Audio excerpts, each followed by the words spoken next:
Hello everyone, मेरे channel में आप सबका स्वागत है। मेरा नाम है मृणालिनी। चलिए देखते हैं आज की इस रीडिंग के माध्यम से यूनिवर्स से आपको क्या मैसेज मिल रहा है। ये रीडिंग जनरल रीडिंग है, तो आपको जितना रेजोनेट करता है उतना ही लीजिए। आपके जीवन के जिस एस्पेक्ट को रेजोनेट करता है अकॉर्डिंगली आप देखिए, और जो भी पार्ट आपको रेजोनेट नहीं करता है जाने दीजिए। हो सकता है वो आपके लिए नहीं, किसी और के लिए हो। और सारे रीडिंग्स टाइमलेस रीडिंग्स होते हैं, तो आपको जब भी रेजोनेट करता है आप उस एनर्जी को क्लेम कर सकते हैं। आपको अगर मेरा काम पसंद आ रहा है और ऐसे बहुत सारे और भी रीडिंग्स देखने हैं तो आप मेरा चैनल विजिट कर सकते हैं। उसमें आपको बहुत सारे और भी वीडियोस मिल जाएंगे। जो भी टाइटल आपको पसंद आए आप देख सकते हैं। हो सकता है उसमें आपके लिए कोई मैसेज हो, या फिर अगर फ्रेशली अपलोडेड आपको वीडियो चाहिए तो आप मेरा चैनल सब्सक्राइब कर लीजिए और बेल आइकन प्रेस कर दीजिए ताकि आपको नए वीडियोज़ के नोटिफिकेशन मिल जाए। और सारे रीडिंग्स जेंडर स्पेसिफिक नहीं है कुछ भी, तो आपको जैसे रेजोनेट करता है उस हिसाब से आप एनर्जी जेंडर स्विच कर सकते हैं रीडिंग का। चलिए देखते हैं अनकंडीशनल लव के साथ, सरेंडर के साथ एंड ग्रैटिट्यूड की एनर्जी के साथ आपकी रीडिंग यूनिवर्स आपको क्या मैसेज दे रहा है। देखते हैं, शुरुआत करते हैं। Okay, understanding.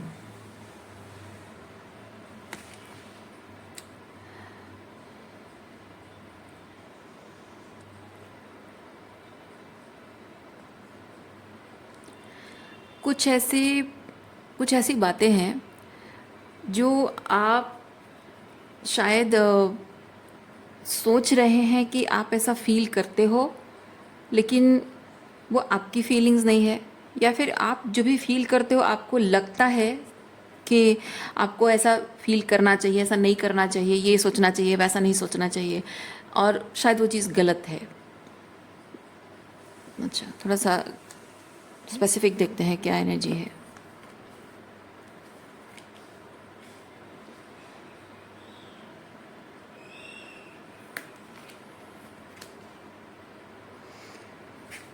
बहुत ज़्यादा ओवर स्टिमुलेटिंग एनर्जी है, मे बी या over stimulating, suffocating, over stimulating. कुछ ऐसी एनर्जीज़ हैं जो कि आप रिलीज़ नहीं कर पा रहे हो। You are holding on to certain beliefs और सर्टन इमोशंस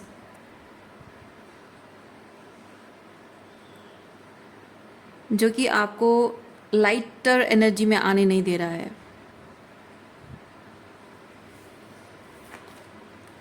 हाँ देखिए, एग्जॉशन है। ये क्या है?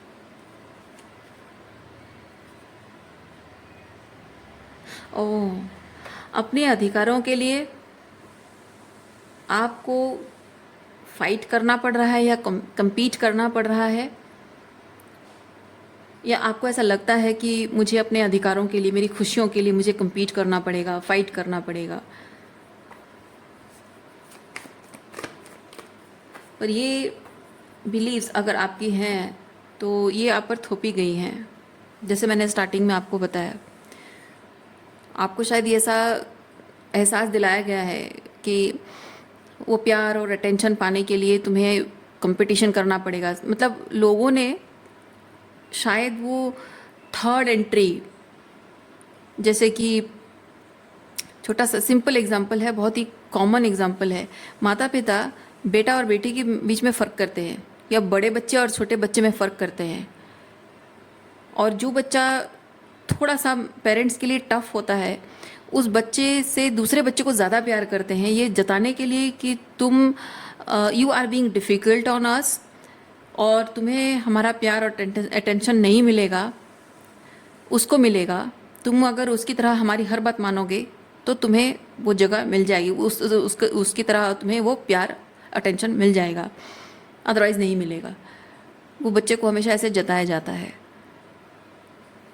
और इसके पीछे का कारण आपको ये बताया जाता है कि आप जो भी जैसे भी बिहेव कर रहे हो, यू आर बीइंग स्टबर्न, आप डिसिप्लिन नहीं मानते हो, आप अच्छे बच्चे नहीं हो, आपको जताया जाता है। तो ये एक गलत बिलीव है।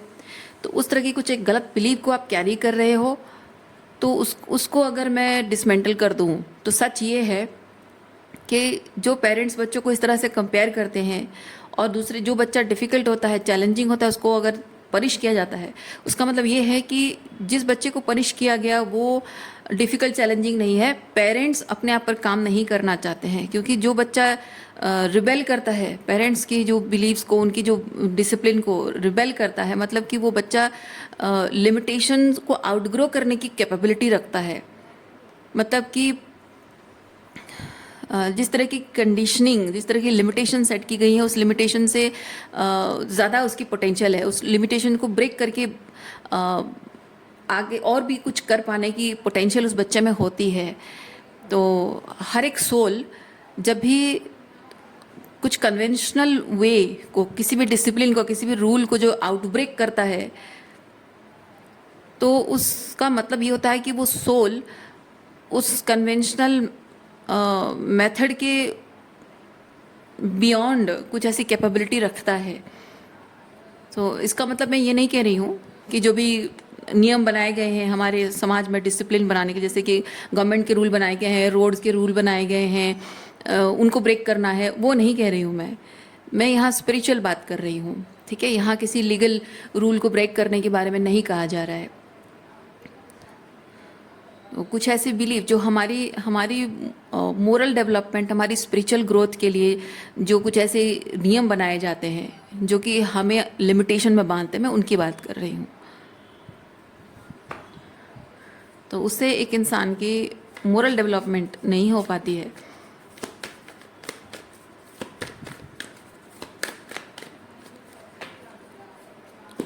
और उससे वो जो बर्नआउट होता है उसके अंदर, है ना, वो उसे ही अंदर ही अंदर जलाता है, उसे वो रेजिस्टेंस क्रिएट करता है, उसके अंदर वो रिबेलियस एनर्जी, उसके अंदर वो फ्रस्ट्रेशन भर देता है।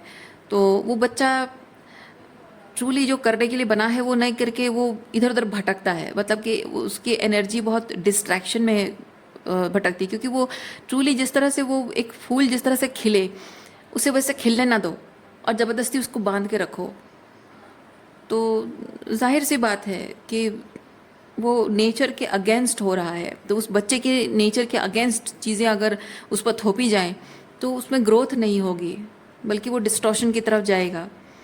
तो इसी तरह वो आपके साथ हुआ है, that's why you are fighting. तो आप दुनिया से फाइट नहीं कर पाए हो, आपके माता पिता जो भी आपके समाज के नियम हैं या फिर आपके माता पिता के जो कंट्रोल है, डोमिनेंस है, उसे आप फाइट नहीं कर पाए हो, इसीलिए आप अपने आप से फाइट कर रहे हो।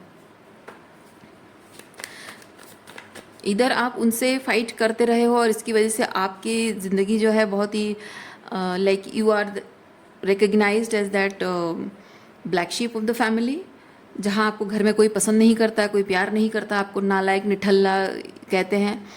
या फिर आप उनकी नज़र में अच्छा बने रहने के लिए अपने आप से फाइट करते हो, उनकी खुशी का ख्याल रखते हो और अपनी आत्मा की आवाज़, अपनी सोल की आवाज़ को सप्रेस करने के लिए कोशिश करते हो, जो कि आपको खुद ही अंदर तकलीफ महसूस होता है।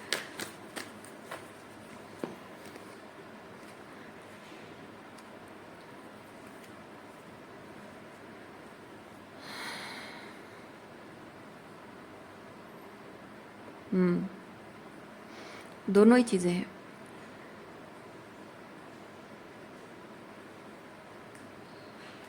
दोनों ही चीज़ें हैं। आप मतलब अपने पेरेंट्स की खुशी का ख्याल भी रखने की कोशिश करते हो, लेकिन कभी कभी उनसे किसी बात को लेकर बहस भी हो जाती है। सो कभी कभी कुछ मतलब आपकी बेसिकली आपकी बाउंड्रीज ब्रोकन है।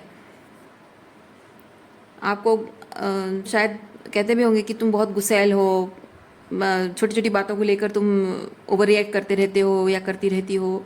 और साथ ही आप उनका ख्याल रखने के लिए, उनकी खुशियों का ख्याल रखने के लिए कुछ ऐसे कॉम्प्रोमाइज़ेस, कुछ ऐसे सेक्रीफाइसेस भी आपने किए हुए हैं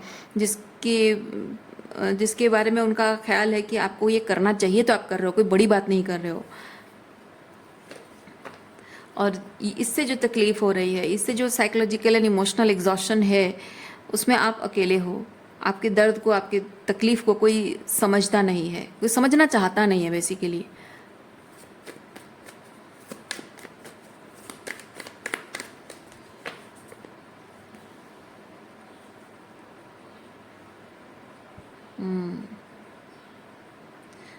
और ये जो कुछ भी होता रहा है उसकी लिमिट क्रॉस हो जाना, ये लिमिट क्रॉस हो रही है तो आपके वो सारे जो स्टफ्ड इमोशंस है ना, वो जो फ्रस्ट्रेशन, गुस्सा अंदर भरा हुआ है, वो आंसुओं के रूप में निकल रहा है, वो हीलिंग हो रही है।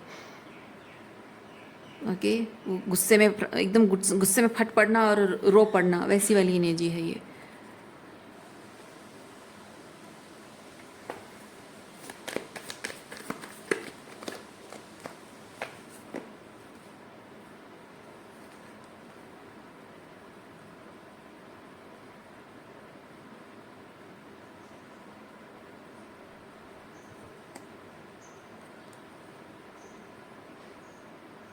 आप चाहते हो कि आपकी जो ये हालत है, इस चीज़ के बारे में आप किसी को बताना चाहते हो, कोई तो हो। इधर इधर कोई नहीं है, आप चाहते हो कि काश कोई हो जिसे मैं अपने मन की बात बता सकूं, कि मैंने क्या क्या सफ़र किया है वो बता सकूं, या फिर कोई है जिसे आप बताने की कोशिश कर रहे हो लेकिन वो पर्सन समझने की स्थिति में नहीं है।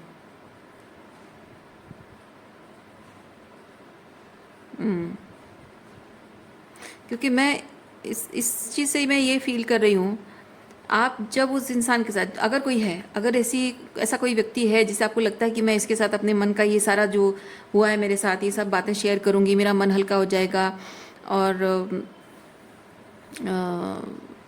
That person will be my best friend और समथिंग लाइक दैट, और मे बी सोलमेट और ट्विन फ्लेम या जो भी है, तो उनका ऐसा है कि वो पर्सन आपके साथ जो अच्छा समय, मतलब आपके साथ घूमना फिरना, अच्छी बातें करना, अगर रोमांटिक रिलेशनशिप है तो बहुत रोमांस एंड डेटिंग, ये सब चीज़ें एंजॉय करना, वो सब चीज़ें, वो पार्ट जो है वो अच्छा वाला एंजॉयबल पार्ट जो है उनको अच्छा लगता है। लेकिन जैसे ही आप अपने ये सारे जो ट्रॉमा है, जो दुख और तकलीफ आपको मिला है, ये सब चीज़ें जब उनके साथ शेयर करने लगते हो, थोड़ा इमोशनल होते हो, तो वो पर्सन थोड़ा सा आपसे डिस्टेंट हो जाते होंगे।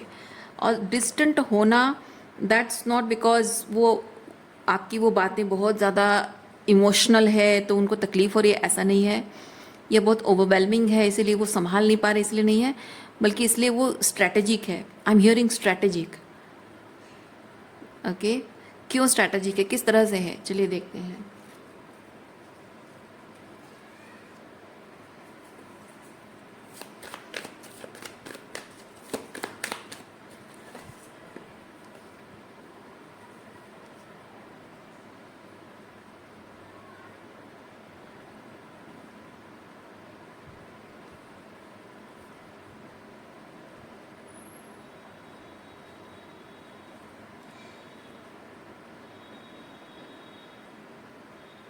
आपके ये जो पर्सन है ना, आपके ये जो दुख और तकलीफ़ के बारे में, वो जब भी आप इमोशनल होते हो उनको अपनी मन की बात बताते हो, वो सुनते हैं, लेकिन सुनकर भी वो साइलेंट रहते हैं।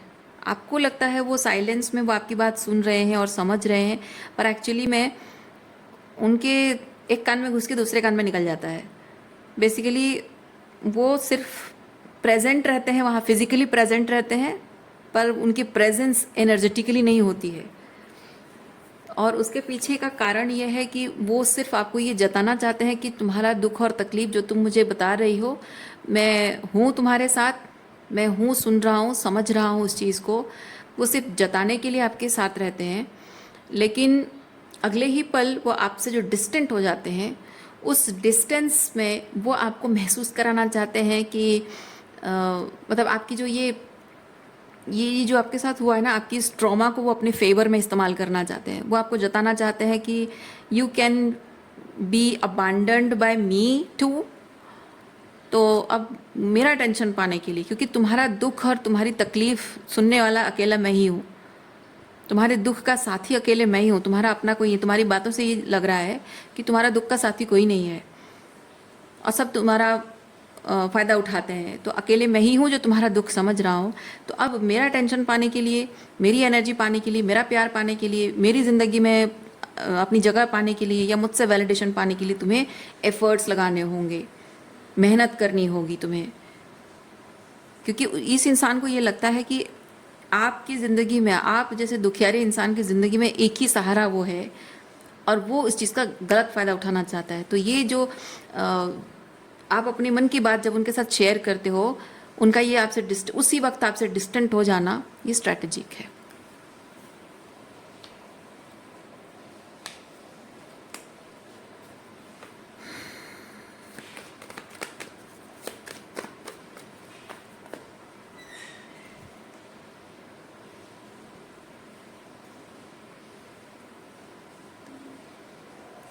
इस वक्त हो सकता है कि ये जिस पर्सन की मैं बात कर रही हूँ, आप जानते हो कौन है ये, इस पर्सन के साथ हो सकता है आपका ब्रेकअप हो गया हो, और इस वक्त आप अपनी हीलिंग पर फोकस कर रहे हो। आपको समझ में आ चुका है शायद कि ये सिर्फ फिजिकली प्रेजेंट रहता है, मेरी इमोशन समझता नहीं है और मेरी भावनाओं को, मेरी ट्रॉमा को मेरे अगेंस्ट इस्तेमाल करता है। शायद आपको समझ में आ चुका है, इसलिए आप उसके साथ अब अपना दुख सुख कुछ भी शेयर नहीं करते हो और अपनी हीलिंग पर आप खुद फोकस कर रहे हो, पीछे मुड़कर नहीं देख रहे हो।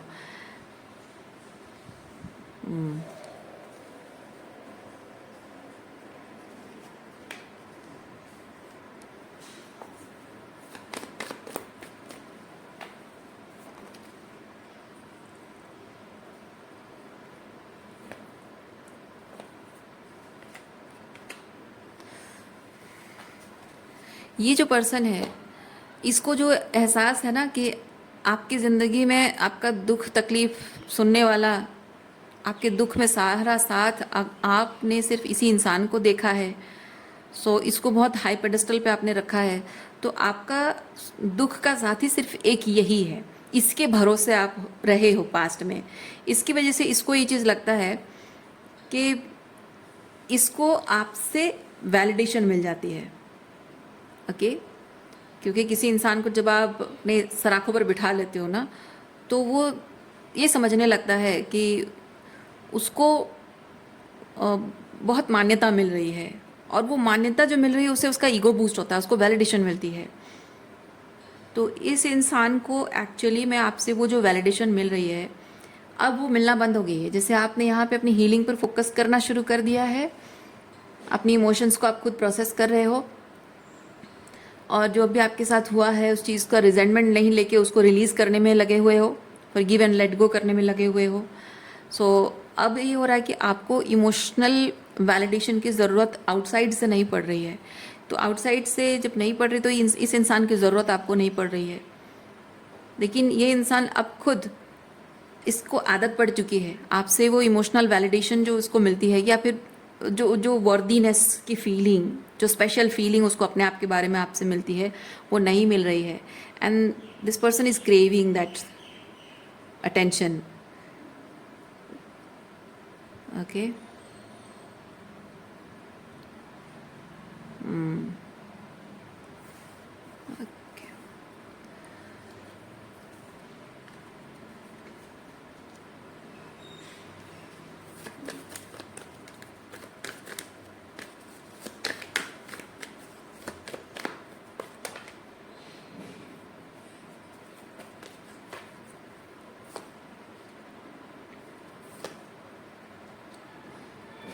आपसे जो अटेंशन उसको नहीं मिल रहा है, आपको रिप्लेस करके दूसरे लोगों के साथ जुड़ने की उसने बहुत कोशिश की है, और जिस तरह से आपका अटेंशन उसको मिलता था वैसे दूसरे लोगों से उसे मिल नहीं पा रहा है। कोशिश तो उसने बहुत की है कि आप जैसा अटेंशन उसे कहीं और से मिल जाए, जबकि उसने बहुत कोशिश की है, शायद कुछ महीने और साल बीत गए हों। तो अब जब वो उसको समझ में आ गया है, रियलाइज़ हो गया कि आपसे जो अटेंशन उसको मिलता है, जो ख़ास होने का एहसास उसे मिलता है, उसे आपके अलावा कहीं और वो पा नहीं सकता। So this person is coming back to you. Okay, तो अगर आपकी ज़िंदगी में वापस आया है, आना चाहता है, या कुछ भी आपको अपने दोस्तों के माध्यम से आपको पता चला है कि वो अभी भी इंटरेस्टेड है, उसका कारण ये नहीं है कि वो आपसे प्यार करता है, इसका कारण ये नहीं है कि उसे अपनी गलती का एहसास है। उसका कारण सिर्फ इतना है कि वो जो खास होने का जो अटेंशन उसको मिलता था वो आपके अलावा कहीं और मिल नहीं सकता। वो सिर्फ इसीलिए आपके पास वापस आना चाहता है, और शायद आप ऑलरेडी जानते हो ये बात।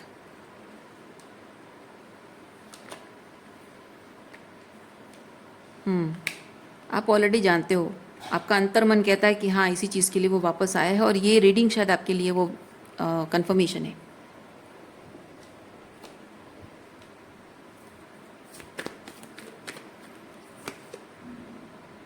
यस, आप सेकंड गेस मत कीजिए, ठीक है। ये पर्सन हो सकता है आपको गैस लाइट कर रहा हो, या आपके दोस्त सहेलियां आपको गैस लाइट कर, मतलब आपको सेकंड डाउट करवा रही हो कि अरे तू हर चीज़ को ओवर थिंक करती रहती है, ओवर एनालाइज करती है, वापस तो आ गया और तुझे क्या चाहिए, ऐसा कहते होंगे। या फिर ये पर्सन आपको गैस लाइट करता होगा कि नहीं ऐसा कुछ नहीं है, ये वो झूठ बोलता होगा आपको, पर ऐसा कुछ नहीं है।